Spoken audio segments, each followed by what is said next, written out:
कैसे स्टार्ट करते हैं? सिंधु से। देखिए सिंधु जलप्रपात जो है आपका, वो सिंधु नदी वो निकलती चाइना से। कहाँ से निकलती? चाइना से। चाइना से निकलती सिंधु नदी और पाकिस्तान में चली जाती। कहाँ चली जाती? पाकिस्तान में, सिंधु नदी। अब इसकी लंबाई चौड़ाई नहीं पूछेगा आपसे, सीधा पूछेगा सिंधु नदी कहाँ से निकलती है, तो मानसरोवर झील से। कहाँ से? मानसरोवर झील से। मानसरोवर झील से। अब इसमें याद क्या रखना है आपको, इसमें कौन कौन सी इसकी सहायक नदियां हैं, कौन कौन सी इसकी सहायक नदियां हैं, तो याद रखिएगा कौन कौन सी सहायक नदियां हैं। जिंदगी भर आपको झेलना पड़ेगा। क्या करना पड़ेगा? झेलना पड़ेगा। जिंदगी भर आपको झेलना है। कब? अगर आपने चरस खा लिया तो। चरस एक प्रकार का नशा है जो जहर का काम करता है, तो ये झेलना पड़ेगा। अगर आपने जिन चरस नाम का विष खा लिया तब, तो झेलना से हो जाएगा झेलम, च से हो जाएगा चिनाब, र से हो जाएगा रावी, स से हो जाएगा सतलज, बीस से हो जाएगा ब्यास। झेलम चिनाब रावी सतलज ब्यास। झेलम चिनाब रावी सतलज ब्यास। झेलम चिनाब रावी सतलज ब्यास। झेलम चिनाब रावी सतलज ब्यास। झेलम चिनाब रावी सतलज ब्यास। ये किसकी नदियां हैं? सिंधु की सहायक नदियां हैं। सिंधु की सहायक नदियां हैं। तो देखिए ये झेलम नदी है, यहाँ से झेलम नदी। और झेलम नदी से भी बड़ी नदी है आपकी चिनाब नदी। कौन सी नदी? चिनाब नदी। झेलम चिनाब, देखिए झेलम चिनाब रावी नदी उसके बाद आएगी, रावी नदी। सारी नदियां इसमें मिल जाएगी। सतलज नदी, सतलज नदी भी भारत से नहीं निकलती है, ये भी निकलती है इसी से, और जाके किस में मिलती है? चिनाब में मिलती है। ब्यास नदी जो है इसमें जाके मिल जाती है। यानी देखिए सिंधु में क्या हो रहा है कि मेन जो नदी है वो सिंधु नदी है, और इस सिंधु नदी में एक ही आके मिलती है। वो कौन सी? सतलज नदी आके मिलती है, सॉरी चिनाब नदी आके मिलती है। कौन सी नदी मिलेगी? चिनाब नदी आके मिलेगी। तो सतलज की सिंधु की सबसे बड़ी सहायक कौन सी है? सतलज है, क्योंकि सतलज में, सॉरी चिनाब है। सबसे बड़ी सहायक कौन सी है भैया? चिनाब नदी है। चिनाब में आके कौन सी मिलती है? झेलम। चिनाब में ही आके कौन सी मिल जाती है? सतलज। और ये चिनाब जो आके किस में मिल जाती है? सिंधु में मिल जाती है। तो सिंधु ये नदी हो गई मेन नदी, इसकी सबसे बड़ी सहायक हो जाएगी चिनाब। चिनाब में जाके मिलेगी सतलज, इसी में जाके मिलेगी झेलम, इसी में मिलेगी रावी, इसी में मिलेगी ब्यास। तो झेलम चिनाब रावी सतलज ब्यास, ये सब किसकी सहायक नदियां हैं? सब सिंधु की सहायक नदियां हैं सब। इससे क्वेश्चन कैसे पूछेगा, ध्यान से समझिएगा। क्वेश्चन कैसे पूछेगा, ध्यान से समझिएगा। इसमें क्वेश्चन पूछेगा कि इनमें से किस नदी का उद्गम भारत में नहीं होता है। तो सिंधु और सतलज का उद्गम भारत में न होकर इसका उद्गम यानी जो इसका ओरिजिन होती है ये मानसरोवर झील से होती है। कहाँ से होती है? मानसरोवर झील से। कहाँ से होगी भैया? मानसरोवर झील से होती है। इसका उद्गम कहाँ से होता है? मानसरोवर झील से। अरे यार चाइना से होता है। उत्तराखंड कौन बोल रहा है?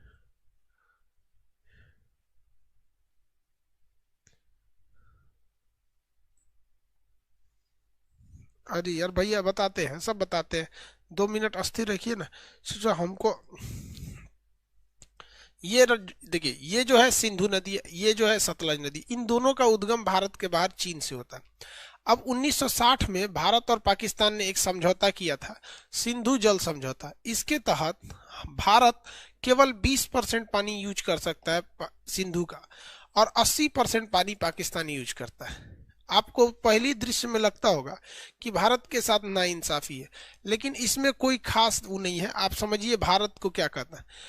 पाकिस्तान ने इस नदी पर क्या बना रखा है? भारत ने इस नदी पर 20% पानी रोकने के लिए बांध बना रखा है, लेकिन ये बांध इतने पुराने हैं कि 20% जो पानी है ये 20% रुक नहीं पाता है, 15% रुकता है। कितना परसेंट रुकता है? 15%, बाकी निकल जाता है। तो 5% जो एक्स्ट्रा चला जाता है ना पाकिस्तान के पास, पाकिस्तान हमारे पे फाइन लगा देता है कि तुम एक्स्ट्रा 5 को काहे भेजा, और भारत अब इसे मरम्मत करा रहा है। मतलब वो मजबूरी का फायदा उठा रहा है। तो ऐसा नहीं है कि हम किसी देश के पानी को रोक सकते हैं, ये तो गैर कानूनी है। क्योंकि मान के चलिए अगर हम कहेंगे कि हम सिंधु का पानी नहीं जाने देंगे, या फिर झेलम का नहीं जाने देंगे, चिनाब या रावी ब्यास सतलज किसी का भी मना करेंगे, तो चाइना कहेगा ठीक है हम यहीं से मना कर देते हैं, नहीं जाएगा। तो इंटरनेशनल नदियों को आप रोक नहीं सकते हैं परमानेंटली, आप बांध बना सकते हैं। तो पाकिस्तान ससुरा नौटंकी करता है, भारत बांध बनाने जाता है तो उसको पता है कि भारत की कोई भी परियोजना बहुत धीमी चलती है, उसमें इंटरनेशनल कोर्ट में केस ठोक दो, 20 साल में केस चलेगा। यहाँ की सरकार बदलेगी, योजनाएं बदल देगी। अब आप जरा सोचिए, अटल बिहारी जब वाजपेयी प्रधानमंत्री थे, क्या उनके किसी भी योजना को मनमोहन सिंह अपने 10 साल के कार्यकाल में लाए थे? नहीं। ऐसा तो नहीं था कि उनकी सारी योजनाएं खराब थी। या फिर आप इन्हीं को देखिए, मनमोहन सिंह की जितनी योजनाएं थी उस सब की सब पलट धलट के नई हो गई मोदी जी के समय। तो पाकिस्तान को ये बात पता है कि भारत में अगर सरकार बदलती है तो योजना अच्छी है या बुरी, इससे बहस नहीं है। वैक्सीन अच्छा है या खराब है, इससे बहस नहीं है। भैया राजनीति यहाँ बहुत ज्यादा हो जाती है, इसलिए वो केस ठोक देता है भारत के ऊपर। तो आप ये सिंधु जल समझौता समझ गया, सिंधु जल समझौता समझ गया। आगे बढ़े।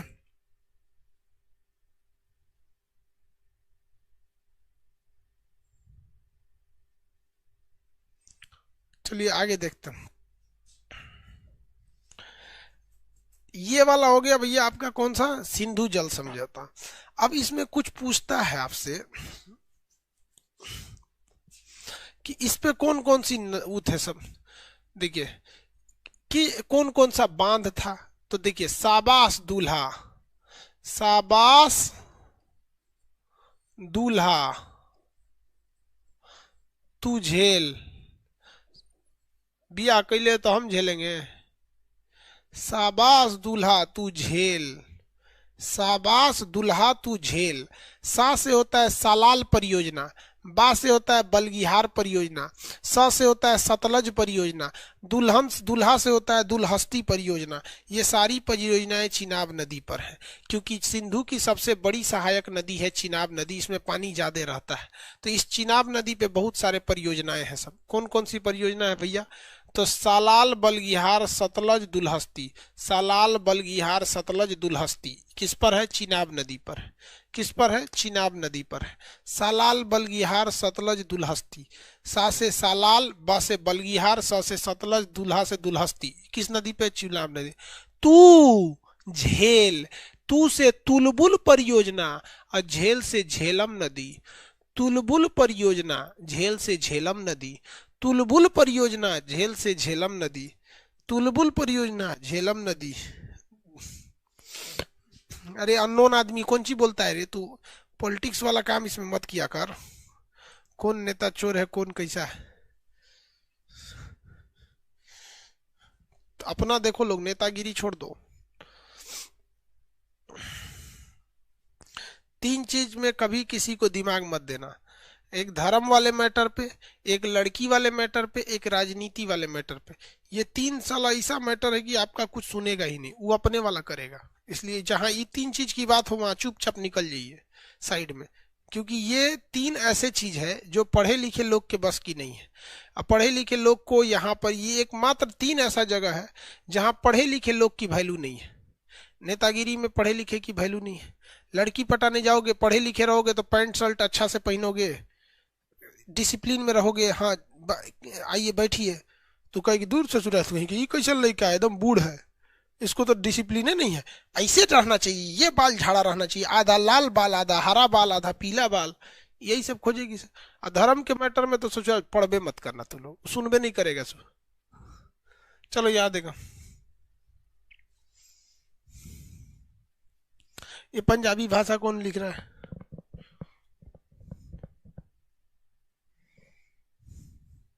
चलिए देखिए बबुआ यहाँ समझिए, शाबाश दूल्हा तू झेल, इसे शॉर्टकट में आप अपने कलम कॉपी से कहीं लिख लेंगे।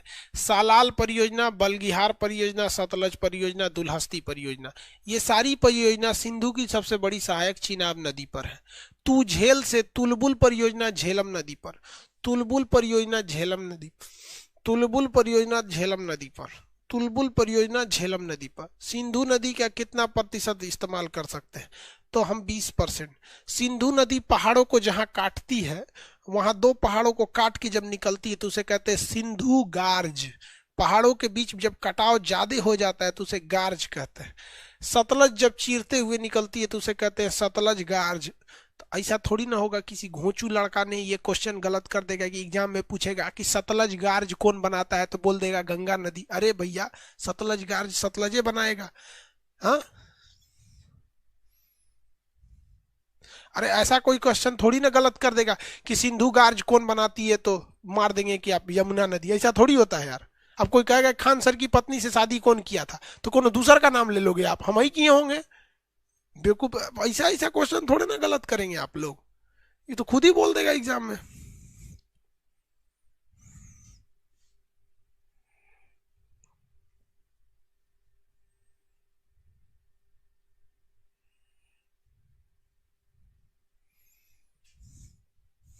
चलिए ध्यान से, ये सिंधु नदी वाला झमेला खत्म हो गया। कौन सा झमेला खत्म हो गया? सिंधु नदी। सिंधु नदी में फाइनली जाके मिलती है कौन सी? चिनाब। सिंधु की सबसे बड़ी सहायक कौन सी है? चिनाब। इस सिंधु नदी की सबसे बड़ी ट्रिब्यूटरी यानी सबसे बड़ी सहायक नदी कौन सी है? चिनाब।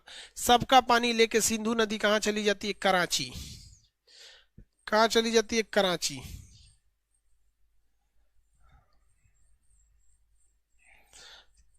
कहाँ चली गई? कराची में। और कहाँ गिर जाती है? अरब सागर में। गिर गई अरब सागर में। कहाँ गिर गई? अरब सागर में। अब हम देखते हैं गंगा नदी तंत्र या ब्रह्मपुत्र देख लेते हैं। ये लिख लीजिएगा आप लोग, शाबाश दूल्हा तू झेल, शाबाश से सालाल, बा से बलगीहार, स से सतलज, दूल्हा से दुल्हस्ती, चिनाब नदी। तुलबुल, तुलबुल से तुलबुल, झ से झेलम नदी, झेल से हो जाएगा झेलम नदी। जिसका शादी हो जाता है वो झेलने लगता है, जिसका नहीं होता है वो झेलने के लिए परेशान है। वो झेलने के लिए क्या है? परेशान है। चलिए देखते हैं हम लोग। आप इतना तो समझ ही गए होंगे आप लोग। समझ में आ गया कि नहीं आ गया? समझ में आ गया। अब हम लोग देखते हैं किधर, ये वाला एरिया में। कौन से एरिया में? इस वाले एरिया में।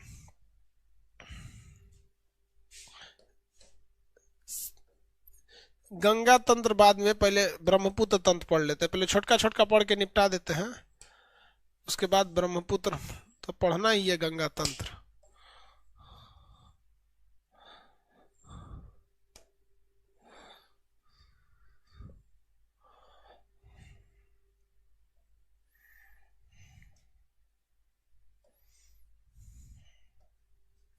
किसी को दिक्कत है?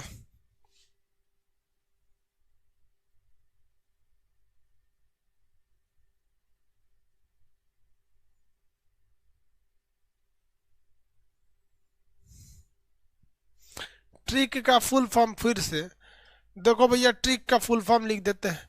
शाबाश, नहीं कहते हैं चाबास, चाबास दूल्हा, दूल्हा तू झेल, तू झेल, शाबाश दूल्हा तू झेल। इसका फुल फॉर्म क्या होगा? देखिए, सा से क्या होता है? सालाल। कहाँ गायब हो गया रे? कहाँ गायब हो गया? भाग गया था। सालाल। बा से बलगीहार, स से सतलज, दूल्हा से दुल्हस्ती। ये सारी परियोजनाएं किस नदी पर है? चिनाब। कैसे याद रखेंगे? क्योंकि चिनाब जो है वो सिंधु की सबसे बड़ी सहायक है। और इतनी परियोजनाएं, इतने बांध, इतने बिजली घर कोई छोटी नदी पे बनाएंगे तो नदी बंद हो जाएगी, कहीं हम नहीं बहेंगे, सोच रहा है इतना रोक रहा है हमको। तो इसके लिए कौन सी है? चिनाब।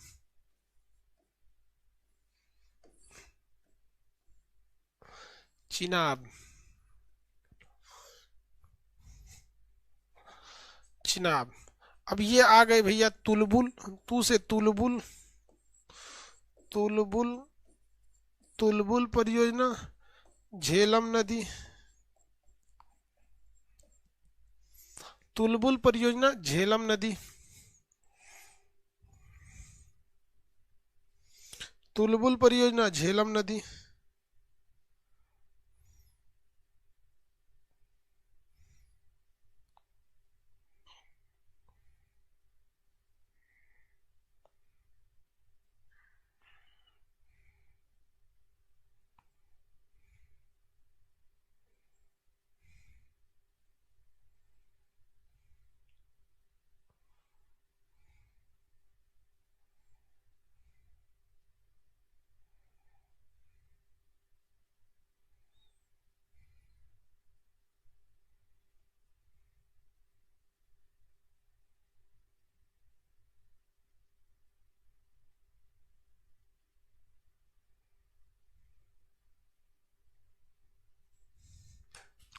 हो गया, लिख लिए भाई। चलिए अब जरा हम ब्रह्मपुत्र नदी को देख लेते हैं। हालांकि बचपन में आपको नदियों को पढ़ाया गया होगा तो बताया गया होगा कि नदी एक स्त्रीलिंग है, मतलब नदी से स्त्री होने का पता चलता है। लेकिन कुछ ऐसी नदियां हैं जिनका नाम पुल्लिंग की तरह होता है, जैसे ब्रह्मपुत्र, नाम में क्या पुत्र है, कृष्णा। कृष्णा भी तो स्त्रीलिंग हो ही नहीं सकता, कृष्ण भगवान से पढ़ा है कृष्णा नदी।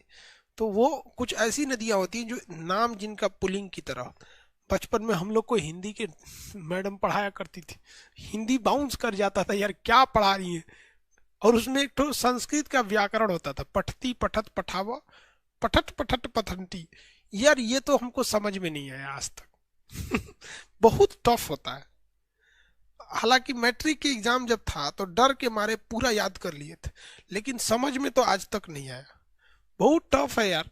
खैर आप लोग को आता होगा, शायद हमारा ही आईक्यू कमजोर है इस मैटर पे, हिंदी संस्कृत के मैटर पे। आगे देखिए, ये वाला जो चीज है, ये है आपका कौन सा झील, ये झील जो है राका नहीं, मानसरोवर झील है। ये मानसरोवर झील से नदी निकलती है, इस झील का नाम है ब्रह्मपुत्र नदी। ब्रह्मपुत्र नदी मानसरोवर झील से, और ये ब्रह्मपुत्र नदी असम में चली जाती है, बंगाल में गिर जाती है। ब्रह्मपुत्र नदी से कई क्वेश्चन आते हैं, इसके कई नाम हैं। ब्रह्मपुत्र नदी को सांगपो भी कहते हैं, सांगपो। इसी ब्रह्मपुत्र नदी को हम लोग क्या कहते हैं, इस ब्रह्मपुत्र नदी का एक और नाम है, सांगबो के अलावे एक और नाम है, उसे क्या कहते हैं भैया, तो प्योंगयोंग कहते हैं। इसी को हम लोग क्या कहते हैं, दिहांग कहते हैं। लेकिन आपसे बस यही पूछेगा तिब्बत में इसे क्या कहते हैं, सांगपो, इतना ही याद रखिएगा। तिब्बत में इसे क्या कहते हैं, सांगपो ये कहते हैं, ये याद रखिएगा। अब इसकी कुछ सहायक नदियां हैं, उन्हें भी आपको याद रखना है। इसमें सबसे प्रमुख है तीस्ता नदी, बंगाल में इसका विवाद चलता है। ममता बनर्जी कहती हैं कि हम इसका पानी बांग्लादेश को देवे नहीं करेंगे। अरे भैया ये कोई बात है, आप कौन संस्कृति को मानती हैं दीदी जी, बांग्लादेश मतलब ममता बनर्जी दी। अरे भैया हम लोग भारत के सनातन संस्कृति के वसुधैव कुटुंबकम, हमारे यहाँ तो जानवरों को लोग दया की भाव से देखते हैं। हाँ, हम लोग जानवरों को भी अपने मतलब, आप देखते हैं हमारे यहाँ अगर कोई खाना खा रहा है, बगल में कोई बंदर आ जाता है तो भाई हम लोग उसको भी खाना खिला देते हैं, लो भैया तू भी खा ले, है कि नहीं। हम लोग उस पे आप करिएंगे पनीर नहीं जाने देंगे। अरे भाई साहब ये फालतू राजनीति का है की बात है। पानी चाहिए तो बिहार से बोलिए ना। कितना पानी चाहिए। हाँ, बगले में कोसी नदी है, एक बार विस्फोट करके उड़ा देते हैं लोग उधर का मिट्टी, विस्फोट करेंगे लोग उधर, मिट्टी उड़ जाएगा और उधर से घूम जाएगा। फिर इतना पानी जाएगा ना बंगाल में, इतना पानी जाएगा बंगाल में कि घर घर मछली मारी जाएगी, घर घर पे मछली मारी जाएगी, कोई दिक्कत नहीं आएगा। यार बिहार बर्बाद हो गया पानी की वजह से, और आप खामखा में शेख हसीना से झगड़ा ले रही है। भाई इंटरनेशनल रिलेशन में झगड़ा लेना अच्छी बात नहीं होता है। आप बताओ भाई, हमको अपने पड़ोसियों से झगड़ा करना चाहिए?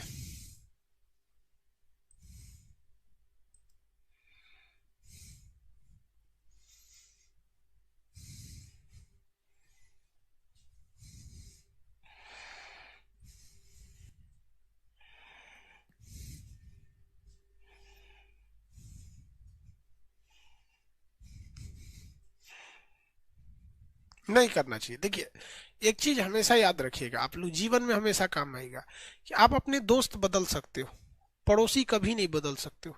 इसलिए कभी दोस्त से मन मुटाव हो जाएगा, उसे प्यार से मना लेंगे, पड़ोसी से कभी झगड़ा लड़ाई नहीं करना चाहिए। और अक्सर लोग पड़ोसी से लड़ाई कर लेते हैं। दोस्त कितना भी करीबी क्यों ना हो, आप तक पहुंचने में उसे वक्त लगेगा, और पड़ोसी जो है आपके बगल में ही रहता है, उसे पहुंचने की जरूरत भी नहीं है, वो तो वहीं पर है। अक्सर हम दोस्तों का ख्याल रखते हैं बट पड़ोसियों का कोई ख्याल नहीं रखते, गलत बात है। समझ में आ गया? कुछ कुछ तो ससुरा इतना ख्याल रखता है सब कि पड़ोसी का औलाद हो जाता है उस, कुछ ज्यादा ही ख्याल रख देता है। चलो ध्यान से देखते हैं आगे। तो ये एक तीस्ता नदी हो जाएगी। कौन सी नदी? तीस्ता नदी। इसमें एक लोहित नदी मिलती है, एक मानस नदी मिलती है। मानस नदी के नाम पर ही मानस अभ्यारण्य था। तीस्ता लोहित, देखिए ये तीस्ता है और ये लोहित है। लोहित, लोहित किसकी सहायक है? ब्रह्मपुत्र की। लोहित किसकी सहायक है? ब्रह्मपुत्र की। ये कौन सी है भैया? तो ये है भैया हमारी मानस नदी। ये तीस्ता नदी है। तीस्ता नदी कहाँ से निकलती है भैया? सिक्किम के पास से निकलती है। कहाँ से? तो यहाँ एक जगह है दार्जिलिंग। देखिए किसी किसी फेमस नदियों का उद्गम पूछेगा, किसी किसी फेमस नदियों का उद्गम पूछेगा, तो कौन से जगह पे? दार्जिलिंग वाला। कौन सा? दार्जिलिंग वाले पे। कौन से वाला पूछेगा? दार्जिलिंग वाले पे पूछेगा। किस पे पूछेगा? दार्जिलिंग वालों पे पूछेगा कि कहाँ से निकलती है भैया? दार्जिलिंग से निकलती है। कहाँ से? दार्जिलिंग से निकलती है, दार्जिलिंग से। और किस में जाके मिल जाती है? ब्रह्मपुत्रा में मिल जाती है। किस में जाके मिल जाएगी? ब्रह्मपुत्रा में। ब्रह्मपुत्रा का बहुत बड़ा ड्रेनेज नहीं है, बट अकेले ब्रह्मपुत्रा में इतना पानी रहता है, इतना पानी रहता है कि भारत में सबसे बड़ी यानी पानी की मात्रा में ब्रह्मपुत्र है। लंबाई के मैटर पे गंगा से बड़ी कोई नदी भारत में नहीं है, लेकिन अगर पानी की बात करेंगे तो सबसे ज्यादा पानी यही है ब्रह्मपुत्र नदी के पास। सबसे ज्यादा पानी कौन रखा है? ब्रह्मपुत्र नदी। सर्वाधिक पानी ब्रह्मपुत्र नदी। किसी को दिक्कत? ब्रह्मपुत्र कहाँ से निकलती है? मानसरोवर झील से। चीन में इसे क्या कहते हैं? सांगपो कहते हैं। भारत में ब्रह्मपुत्र कहते हैं। पश्चिम बंगाल में इस बांग्लादेश के लोग इसको जमुना कहते हैं। क्या कहते हैं? जमुना। यमुना नहीं, जमुना।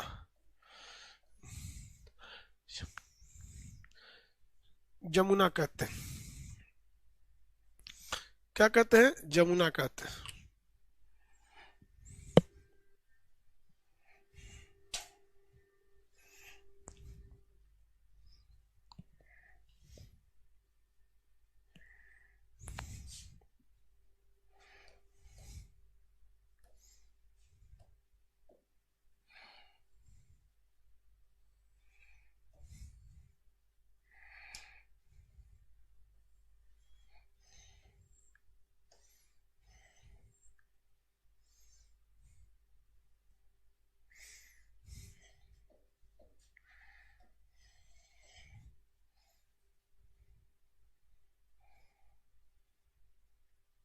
अब हम कौन सी नदी देखते हैं? गंगा नदी तंत्र।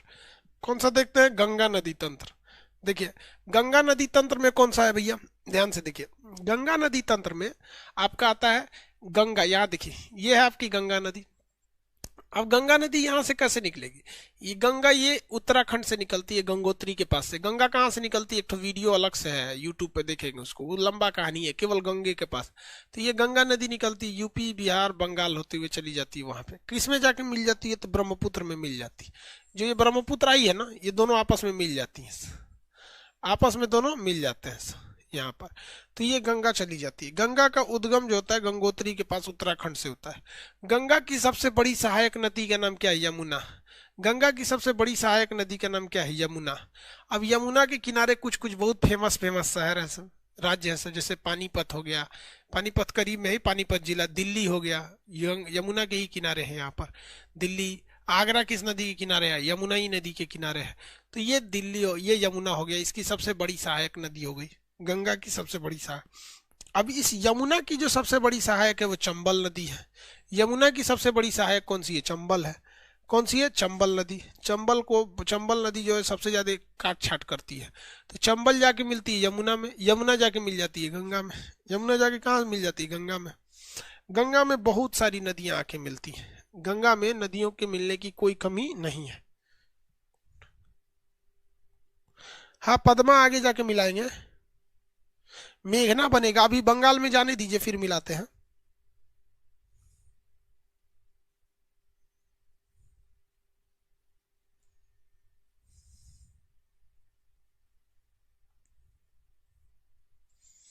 पच्चीस 25 किलोमीटर है। गंगा की लंबाई कितनी है? 2525 किलोमीटर। 25 25 याद रखिएगा। गंगा की लंबाई 2525 किलोमीटर। गंगा की लंबाई 2525 किलोमीटर। आगे देखते हैं लोग। इसके नीचे काफी ज्यादा नदियां हैं।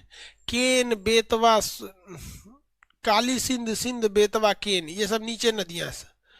नीचे में कौन सी है? बेतवा नदी है और केन नदी है। ये दो ठो फेमस याद रखिएगा, बेतवा और केन।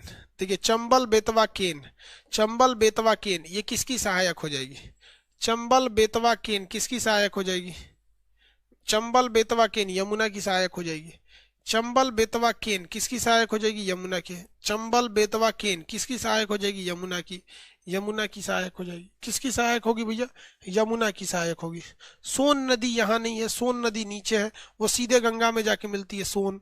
तो देखिए नीचे से मेनली 3 नदियां याद रखिएगा, 4 नदी जो फेमस है, चंबल बेतवा केन, तो ये तीनों यमुना में मिल जाए। यमुना खत्म हो जाएगी, यमुना जी इलाहाबाद में संगम हो जाएगा। सरस्वती नदी यहाँ मिलती थी बहुत पहले, अभी वो भूमिगत हो गई है, वैज्ञानिक उस पर रिसर्च कर रहे हैं। आगे देखिए ये जो नदी है, ये नदी का नाम क्या है? सोन नदी। कौन सी नदी है? सोन नदी है। ये कौन सी नदी? सोन नदी है। ये सोन नदी जो है ये पटना के पास एक जगह है कोइलवर, पटना से थोड़ा सा पहले है कोइलवर। अभी जस्ट वहाँ अब्दुल बारी सेतु, एक नया कोइलवर ब्रिज चालू हुआ है, तो पुराने वाले का नाम अब्दुल बारी सेतु है। लेकिन वहीं पर वशिष्ठ नारायण जो गणितज्ञ थे वहीं के थे, तो वशिष्ठ नारायण पुल नाम हो जाएगा उसका। पुराना वाला अब्दुल बारी सेतु था, वो 1857 की क्रांति, मतलब वो स्वतंत्रता सेनानी में रहे थे, तो उनके नाम पर है, और ये गणितज्ञ है तो इनके नाम पर है। अच्छी बात है भाई, ऐसे महापुरुषों के नाम पर होना चाहिए। बहुत बड़े वशिष्ठ नारायण जी बिहार के बहुत बड़े गणितज्ञ थे, उन्हें बिहार का रामानुजन कहा जाता था। तो ये नीचे से ये नदियां हो गई सब, किसी को दिक्कत? अब थोड़ा सा नीचे वाला तो देख लिए, बिहार में बहुत सारी नदियां जाके मिल जाती हैं, जैसे फल्गु नदी मिल जाती है, निरंजना नदी मिल जाती है, तो छोटा छोटा नदियां वो आपसे नहीं पूछेगा। अब इसकी एक शाखा हो जाती है नीचे, इसी से एक टूट कर निकल जाती है जिसका नाम है हुगली। तो जो बंगाल में है, कलकत्ता में है, कलकत्ता में गंगा नदी नहीं है, कलकत्ता में इसकी एक शाखा है, एक ब्रांच है जिसका नाम है हुगली। हुगली नदी पर है हमारा कलकत्ता बंदरगाह। हुगली नदी पर क्या है? कलकत्ता बंदरगाह। हुगली नदी पर कलकत्ता बंदरगाह। बंगाल में जो आपकी ये नदी है गंगा नदी, वो बहुत ज्यादा नहीं है, थोड़ी सी है, 20-22 किलोमीटर है, लगभग 50 किलोमीटर बंगाल में पड़ेगी। इतने दूरिया को बंगाली लोग भागीरथी कहते हैं। क्या कहते हैं? भागीरथी कहते हैं। हालांकि शास्त्रों में गंगा का कई बार जिक्र भागीरथी के रूप में आया है। आप बाहुबली में भी देखेंगे, देखिए गाना भी है उसमें, देख भागीरथी खुद तेरे गोद में चले आए, ऐसे करके एक श्लोक है, शंकर जी का बहुत बड़ा भजन है महाकाल का। तो भागीरथी, हालांकि उत्तराखंड के लोग भी इसे भागीरथी ही कहते हैं, भागीरथी, ठीक है, भागीरथी। हालांकि पौराणिक कथाओं में बहुत बड़ी कहानी है इसकी, एक लंबी कथा है इन नदियों के बारे में। तो चलिए हम लोग आगे बढ़ते हैं। तो ये इसकी एक शाखा हो गई हुगली नदी। कौन सी नदी? हुगली नदी। कौन नदी? हुगली नदी। अब हुगली तो इसकी एक शाखा हो गई। अब ऊपर में देखिए 3-4 नदियों के बारे में ऊपर से थोड़ी सी चर्चा कर लेते हैं। ऊपर में एक नदी आएगी राम गंगा नदी, राम जी की गंगा, राम गंगा नदी हो जाएगी। ऊपर से एक नदी आएगी घाघरा नदी, जिसे हम लोग सरयू कहते हैं। तो राम गंगा राम जी से, और राम जी की नगरी अयोध्या सरयू नदी के किनारे। सरयू नदी ही घाघरा है, सरयू नदी घाघरा है। अयोध्या से पहले उसे सरयू कहते हैं, आगे उसको घाघरा कहते हैं, आगे उसे क्या कहते हैं? घाघरा के नाम से जानते हैं। कौन सी नदी है? घाघरा। बट घाघरा तो भैया यहाँ खत्म नहीं होगी, वो तो भैया बिहार तक आएगी घाघरा। तो देखिए ध्यान से, ये राम गंगा नदी, उसके बाद गोमती नदी, राम गंगा गोमती, और गोमती के बाद घाघरा, जिसे हम सरयू कहेंगे, गोमती के बाद घाघरा। तो उत्तराखंड से निकलती है राम गंगा नदी, उत्तराखंड से निकलेगी राम गंगा नदी, उसके बाद गोमती नदी, राम गंगा गोमती सरयू नदी। सरयू को आगे जाती है तो इसको घाघरा कहते हैं, बिहार के छपरा में आके गंगा से मिल जाती है। तो यहाँ पे ये 3 ठो याद रखेंगे। ये कौन सी है भैया? ये नदी जो है ऊपर वाली, ये आपकी नदी है, ये आपकी राम गंगा, ये गोमती, ये सरयू, इसी को हम कहते हैं घाघरा। सरयू इसको क्या कहेंगे? घाघरा कहेंगे। कहाँ से निकलती है भैया? तो ये नेपाल से निकलते हैं सब, लेकिन ये तो दोनों नेपाल से निकलेंगे। ये पूछ देगा राम गंगा कहाँ से, तो राम गंगा से क्वेश्चन आए भी हुए हैं कि जिम कार्बेट नेशनल पार्क को होकर कौन सी नदी गुजरती है। तो उत्तराखंड के जिम कार्बेट नेशनल पार्क को होकर ये राम गंगा नदी गुजरती है। हालांकि कन्नौज शहर इस नदी के किनारे है। इत्र नगरी कहते हैं कन्नौज को, इत्र नगरी कहते हैं कन्नौज को। कन्नौज का युद्ध बड़ा फेमस था। कन्नौज पर आक्रमण करने के लिए त्रिपक्षीय संघर्ष हुआ था इतिहास में। इधर से प्रतिहार गए थे, उधर से पाल आए थे, नीचे से राष्ट्रकूट वंश वाले आए थे। बहुत भीषण युद्ध हुआ था कन्नौज पर अधिकार के लिए। आगे देखते हैं हम लोग। ये तो हो गई यहाँ पे, ये सरयू नदी है। राम जी देखिए जब वनवास काट के आए तो बाद में सीता जी का जब अग्नि परीक्षा हुआ तो फिर सीता जी को बहुत बुरा लगा, फिर सीता जी धरती में समा गई, फिर राम जी का पूरा परिवार इससे आज बहुत दुखी हुआ, फिर वो सरयू नदी में ही चलते। तो अयोध्या की जितनी भी चीजें हैं वो सब कहाँ है? सरयू नदी के तट पर, सरयू नदी के। और वही कृष्ण भगवान को देखेंगे तो मथुरा, मथुरा किस नदी के किनारे है? तो यमुना नदी के किनारे। मथुरा किसके किनारे? तो यमुना नदी के किनारे। और ये सरयू नदी हो गई। अब गंडक देखते हैं बिहार में। बिहार में दो सबसे खतरनाक नदी भाई साहब, एक इस साइड से आती है नेपाल से गंडक, और एक उस साइड से आती है भैया, गंडक के बाद उस साइड में आपकी कोसी। इधर गंडक डुबा देती है पानी से, इधर कोसी डुबा देती है पानी से। गंडक और कोसी बहुत ही ज्यादा डुबा देते हैं। गंडक नदी और कोसी नदी पूरी तरह से डुबा देते हैं। गंडक एंड कोसी, गंडक और कोसी, गंडक और कोसी। बिहार का शोक, बिहार का दोष, बिहार का शत्रु, बिहार का सौरव ऑफ बिहार, बिहार में दुख का कारण, ये सब ये कोसी नदी है। कोसी नदी को हम विश्वासघाती नदी कहते हैं क्योंकि ये नेपाल के पहाड़ों से निकलती है और इतनी रफ्तार में आती है कि दिशा बदल देती है। तो ये हो गई आपकी कोसी नदी। और ये गंडक नदी, गंडक नदी। ये गंडक और कोसी कहाँ से निकलती है? उत्तराखंड से। गंडक और कोसी कहाँ से निकलेगी? उत्तराखंड से। कोसी में पूछेगा नेपाल, उत्तराखंड कह रहे नेपाल से। पूछेगा कोसी में कि कोसी को नेपाल में लोग क्या कहते हैं? तो सप्त कोसी, क्योंकि वहां 7 नदियों से मिलकर बनी होती है। गंगा को बंगाल में क्या कहते हैं? भागीरथी। उत्तराखंड में क्या कहेंगे? भागीरथी। अब हम आपको नदियों को पूछते हैं, आप बताइए कौन सी नदी है? ये बोलिए तो बबुआ, ये कौन सी नदी है? ये कौन सी नदी है? ये कौन सी नदी है? कौन सी नदी है ये? चंबल, चंबल। ये नदी बताइए कौन सी नदी है? ये नदी, नदी कौन सी है ये?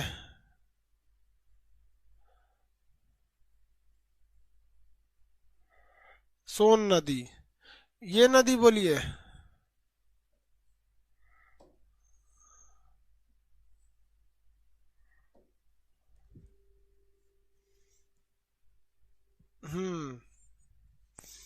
इस नदी को बंगाल में उसी नदी की शाखा है हुगली नदी। अब जब यहाँ से गंगा नदी बांग्लादेश में प्रवेश करती है तो बांग्लादेश के लोग इसे पद्मा कहते हैं। बांग्लादेश के लोग इसे क्या कहते हैं? पद्मा कहते हैं।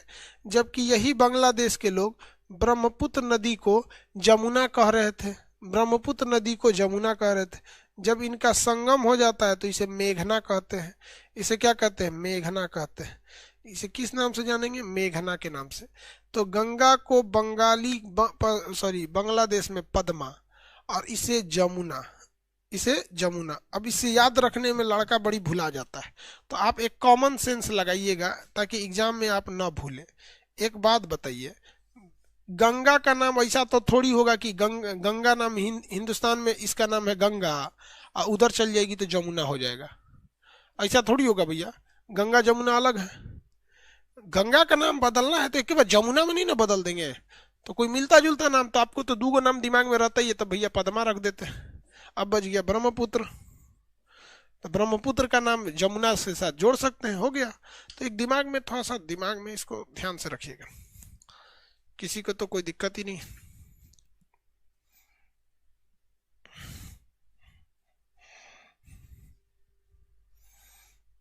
आगे बढ़े।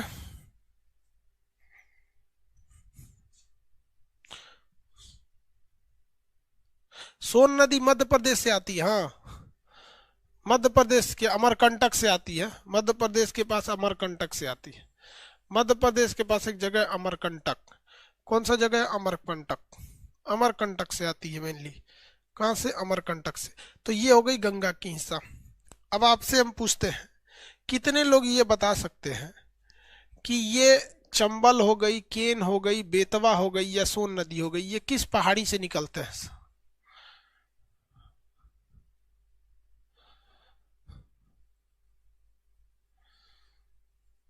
किस पहाड़ी से निकलते हैं? हम नहीं बताएंगे, आप बता देंगे तो ठीक है, नहीं बताएंगे तो हम बतेबो नहीं करेंगे। पहाड़ बता दिए।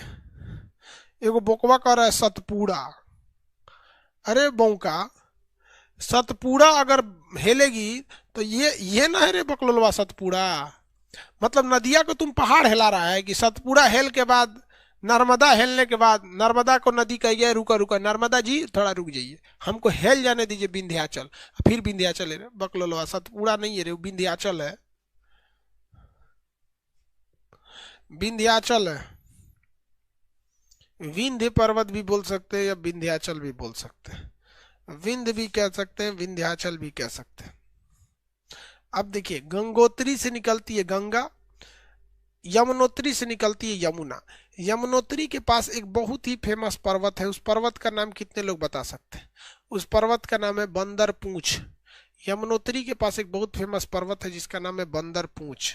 क्या नाम है? बंदर पूंछ। बंदर पूंछ पर्वत से निकलती है।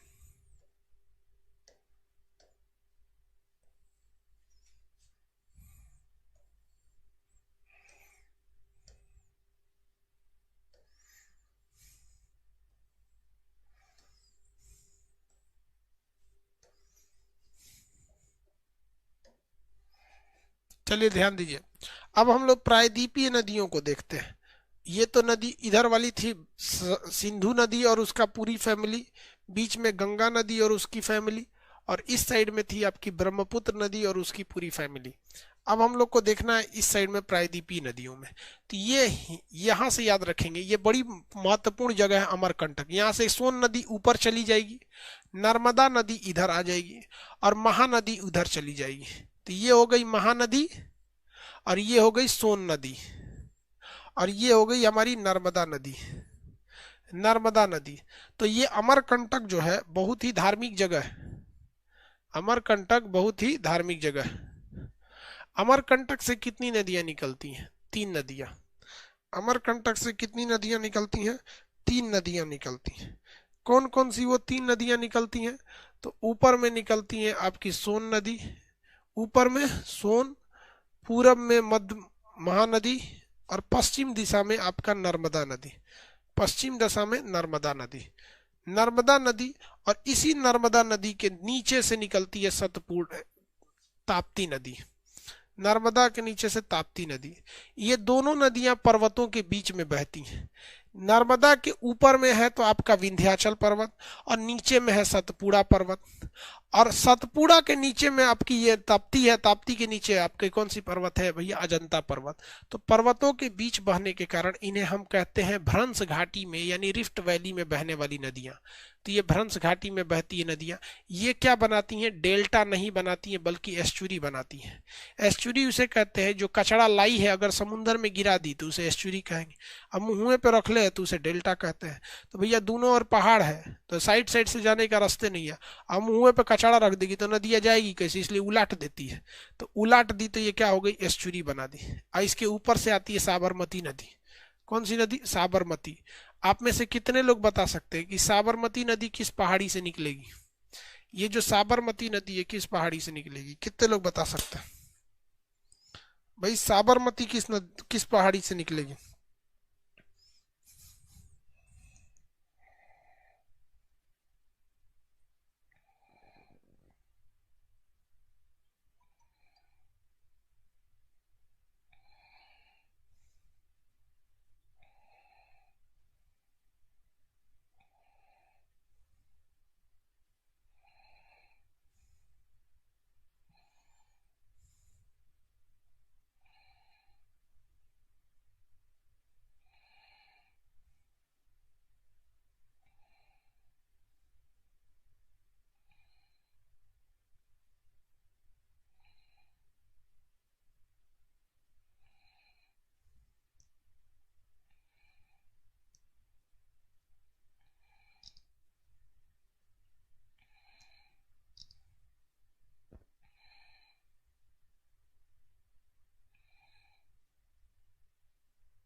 हो गया,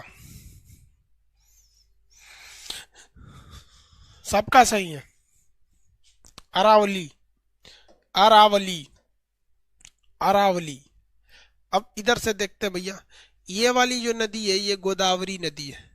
कौन सी नदी? गोदावरी नदी। भाई साहब ये थोड़ा सा कचरा जमीन पे रख देती है और थोड़ा सा कचरा समुद्र में गिरा देती है, इसलिए ये डेल्टा भी बनाती है। ये जो जमीन पे कचरा रख दी वो डेल्टा, और जो अपने साथ ये नदियां जो अवसाद को लेकर आई हैं, जो कचरा अवशेष जो छांट छांट के मिट्टी काट के लेके आई है, इन कटी हुई मिट्टी को जब हम आगे फेंक देते हैं तो ये बना देती है डेल्टा। अब ये नदी इतनी पुरानी है कि इतना बड़ा ये एस्चुरी बनाती है कि भारत का सबसे बड़ा एस्चुरी यही बना देती है। इसे हम बूढ़ी गंगा कहते हैं, वृद्ध गंगा। बूढ़ी गंगा या वृद्ध गंगा, बूढ़ी गंगा कहते हैं या फिर क्या कहते हैं? वृद्ध गंगा कहते हैं। बूढ़ी गंगा या फिर वृद्ध गंगा के नाम से जानते हैं। आगे बढ़ जाए, बूढ़ी गंगा या फिर वृद्ध गंगा के नाम से इसे जाना जाता है। इसे दक्षिणी गंगा कहते हैं क्योंकि गंगा के सर जस्ट दक्षिण में इसे काफी पवित्र नदी माना जाता है, तो इसे दक्षिणी गंगा या फिर बूढ़ी गंगा कहते हैं। दक्षिणी गंगा या बूढ़ी गंगा के नाम से जानते हैं। ठीक इसके नीचे बहती है कृष्णा नदी, महाराष्ट्र से ही निकलती है। कौन सी नदी? कृष्णा नदी। ठीक इसके नीचे कौन सी निकलती? कृष्णा नदी। ये है आपका कृष्णा नदी और ये है गोदावरी नदी। इन दोनों के बीच की जगह को हम कहते हैं केजी बेसिन, जो गैस और पेट्रोलियम के लिए बहुत ज्यादा महत्वपूर्ण है। KG basin. कौन सा? KG basin. किसके लिए? KG basin. कौन सा जगह भैया? KG basin. तो ये आपका हो गया, यहाँ ध्यान दीजिए, ये हो गया आपका केजी बेसिन से गोदावरी, के से हो जाएगा कृष्णा। तो कृष्णा एवं गोदावरी के बीच में जो जगह है उसे हम क्या कहते हैं? केजी बेसिन कहते हैं। क्या कहेंगे? केजी बेसिन के नाम से जानते हैं। कृष्णा एवं गोदावरी के बीच की जगह को हम केजी बेसिन के नाम से जानते हैं। कृष्णा एवं गोदावरी के बीच की जगह को केजी बेसिन के नाम से जानते हैं, जो गैस एवं पेट्रोलियम के लिए बहुत ही ज्यादा फेमस है। गैस एवं पेट्रोलियम के लिए बहुत ही ज्यादा फेमस है। अब इसके नीचे आ जाती है आपकी कावेरी नदी। ये कर्नाटक से निकल के तमिलनाडु में चली जाती है। कौन सी नदी? कावेरी नदी। अब ध्यान दीजिए, कावेरी नदी जो है पूरी तरह से वो दक्षिण भारत में है, वो बीच में नहीं है, पूरी तरह से दक्षिण भारत में। तो कहेगा कि दक्षिण भारत की गंगा। तो देखो भैया, गोदावरी तो आप मार ही नहीं सकते हो क्योंकि गोदावरी दक्षिण भारत में नहीं है, वो भारत के बीच में है। दक्षिण मतलब नीचे होता है, तो ये तो बीच में है। तो कहेगा दक्षिण भारत की गंगा, तो भैया ये तो बीच में है, ये तो मार ही नहीं सकते। तो ये हो जाएगी कावेरी नदी। लेकिन कहेगा कि दक्षिणी गंगा, तो भैया मेन गंगा के तुलना में, मेन गंगा के तुलना में तो ये तो दक्षिण में है ही है, तो मेन गंगा की तुलना में कहेगा दक्षिणी गंगा तो हो जाएगी गोदावरी नदी। बूढ़ी गंगा तो गोदावरी नदी। लेकिन जब कहेगा कि दक्षिण भारत की गंगा, तो ये तो दक्षिण भारत में है ही नहीं, ये तो मध्य भारत में है। तो दक्षिण भारत की गंगा कावेरी नदी। दक्षिण भारत की गंगा कावेरी नदी। बोलिए, दक्षिण भारत की गंगा कावेरी नदी। दक्षिण भारत की गंगा कावेरी। दक्षिण भारत की गंगा कावेरी नदी।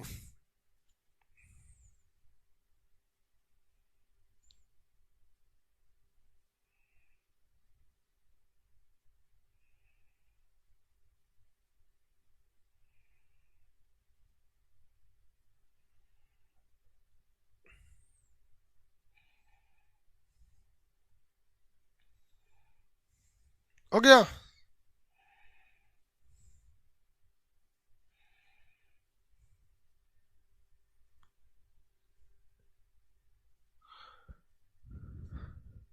चलिए बढ़िया है। तो अब हम आपको कुछ याद करा देते हैं कि कौन सी नदी निकलती कहाँ से है। मेरी ओर देखते चलिए और याद करते चलिए कौन सी नदी कहाँ से निकलती है। देखिए, कावेरी निकलती है ब्रह्मगिरी पर्वत से। कावेरी निकलेगी कर्नाटक के ब्रह्मगिरी। कावेरी कर्नाटक के ब्रह्मगिरी। कावेरी कर्नाटक के ब्रह्मगिरी। कावेरी कर्नाटक के ब्रह्मगिरी। कावेरी कर्नाटक के ब्रह्मगिरी। कावेरी कर्नाटक के ब्रह्मगिरी। कावेरी कर्नाटक के ब्रह्मगिरी। कावेरी कर्नाटक के ब्रह्मगिरी। कावेरी कर्नाटक के ब्रह्मगिरी। अब देखते हैं ये कौन सा हो जाएगा भैया? ये आपकी कृष्णा नदी।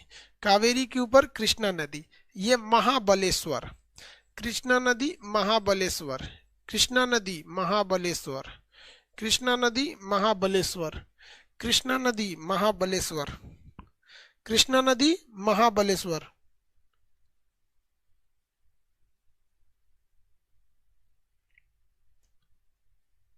कृष्णा नदी महाबलेश्वर, महाबलेश्वर।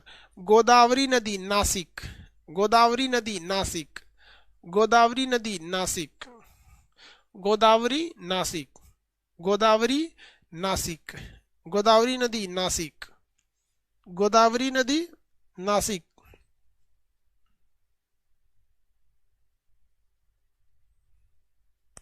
बेसिन क्या होता है? नदी, नदी के पानी जहां तक फैल सकता है, बाढ़ आने के बाद नदी का पानी जहां तक फैल जाता है उसे हम लोग कहते हैं नदी का बेसिन है। वो क्या है? नदी का बेसिन है।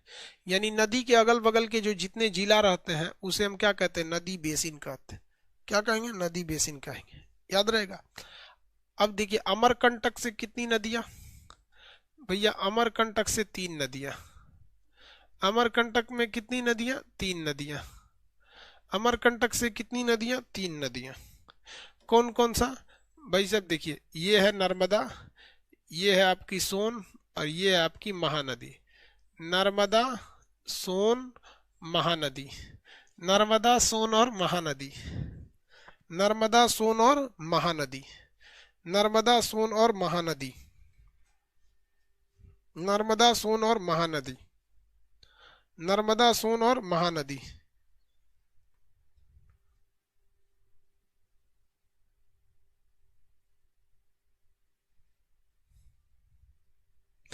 अरावली से अमरकंट, अरावली से निकलेगी ये आपकी साबरमती नदी। सबसे प्रदूषित हो जाती है साबरमती नदी। सबसे प्रदूषित कहेगा तो साबरमती नदी, सबसे प्रदूषित कहेगा तो साबरमती नदी, सबसे प्रदूषित साबरमती नदी। महात्मा गांधी, अरे साबरमती के वो तो हो गया। आगे बढ़े। चलिए आज के लिए इतना ही रहने देते हैं, कल आप लोग का क्लास अब लगेगा। आज के लिए इतना ही, आगे का क्लास कल लगेगा रात में। मॉर्निंग में नहीं होगा, रात में ही होगा। या तो 8 बजे होगा या तो 9 बजे होगा। नोटिफिकेशन भेज देंगे।